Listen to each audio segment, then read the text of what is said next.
The song Let It Be by the Beatles pops into my head. It's just because if we just will relax and kind of agree with nature, she works it out.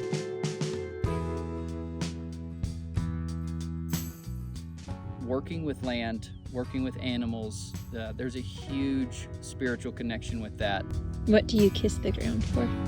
Our area at one time, sustained the life of millions and millions of bison. And until we got here, it was a thriving ecosystem.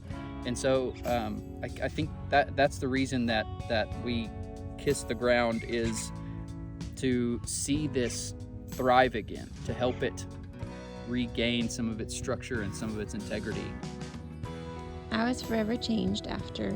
A writer friend of mine released an epic poem about a farmer here in the Texas Panhandle. Wild hope springs from tended strength. I shook with purpose and not with foreclosure.